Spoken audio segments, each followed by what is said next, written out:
G'day, g'day.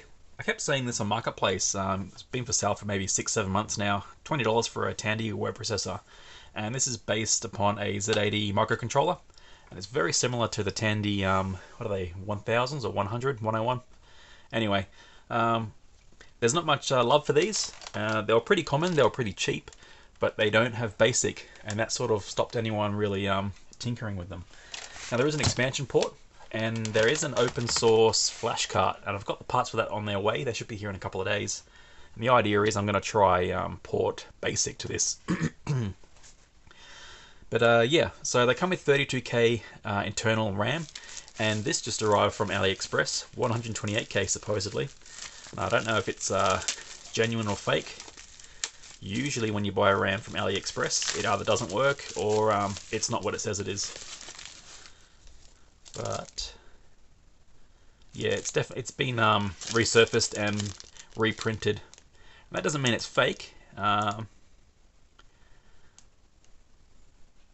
it doesn't mean it's real either. Alright, so we'll pop the back off, put this RAM in, and we'll format it in the menu, and hopefully it's legit.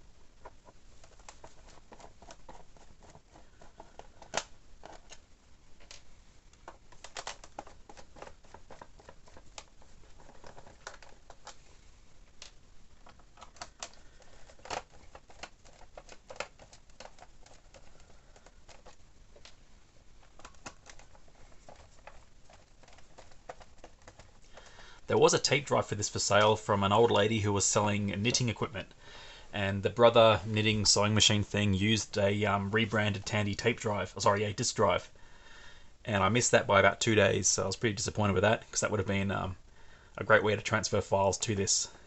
So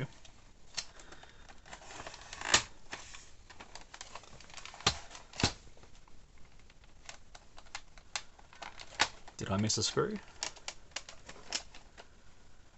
Nope.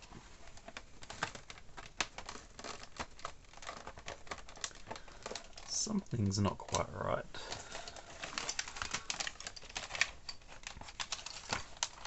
Okay, we're good. Alright, I'm guessing that's the RAM there. I guess let's pop it out and pop the new one in.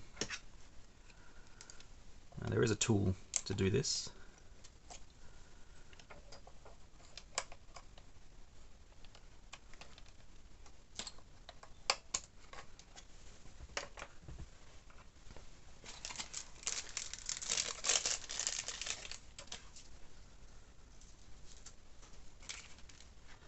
Yeah, so this is second hand. It's been pulled from other equipment. You can tell why it's all scratched and scuffed. The top here has been resurfaced, and then they've printed with a 2009 date code. Now, if you get a bit of acetone or isopropyl, you can usually rub this whole black off and find the original ink at the bottom. But yeah, I guess we'll find out if it works.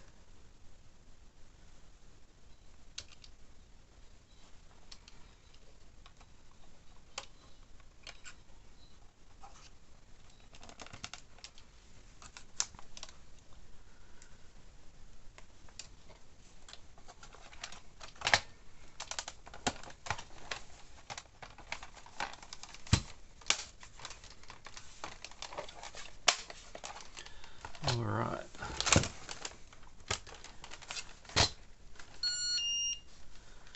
Okay, and that's that blinking I was, maybe I didn't mention that. If there's no coin cell, the whole screen just blinks and it says low battery, and you can't stop that or disable it. So we'll pop this little coin cell in. I had to solder on a little tab there because I didn't have the right size cell. But this will do until I get into town.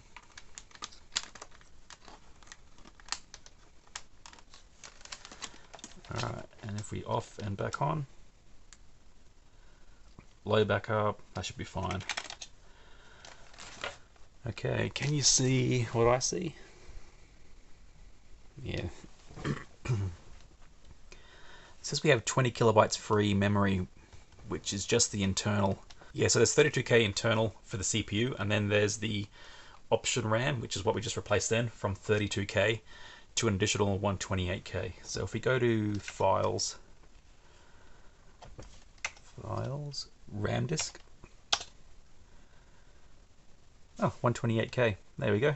And we can format it by going, I think it's function help. Format. Okay, and now we can use it. Also arrived today was a null modem cable. So we can connect this to our laptop and transfer some files.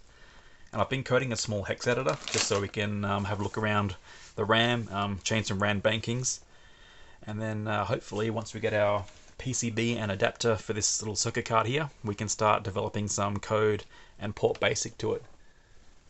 Alright, I'm back. I plugged the USB to serial adapter in and the null modem cable. Now, there's a whole bunch of programs which emulate the disk drive for this. None of them worked right. Some of them would show the drive information, and then when you go to download the file, it'll just crash. Others you need to compile yourself from source. Others you need to install a certain flavor of Linux.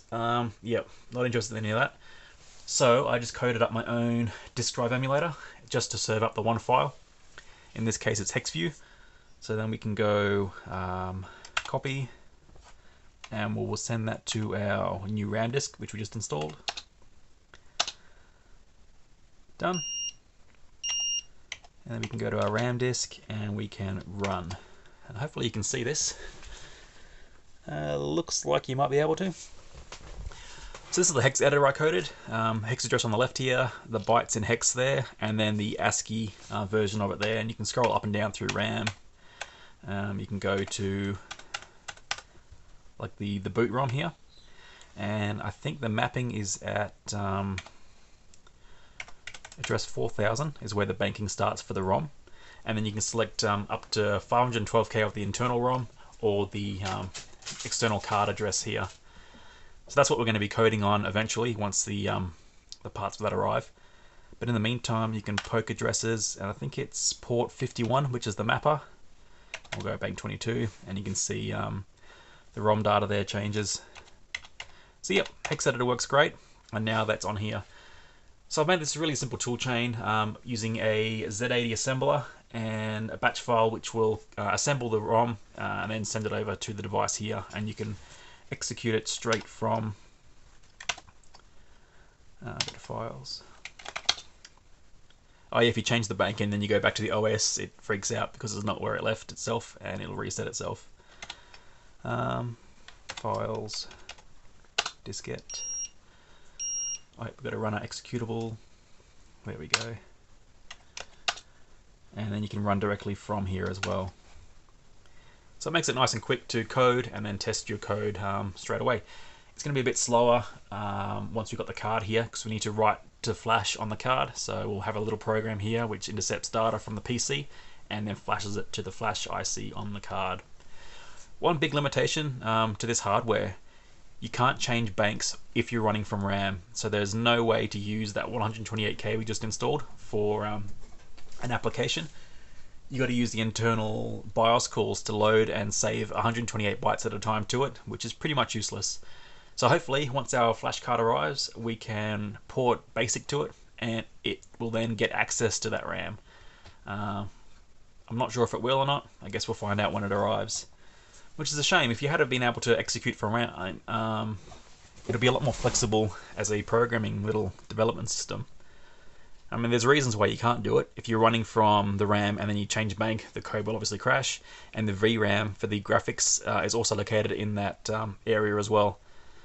So you need that accessible so the screen can draw from it and you can also write to it. So there are reasons, but yeah, just a bit disappointing. Alright, I'll see you on the next one when that card arrives.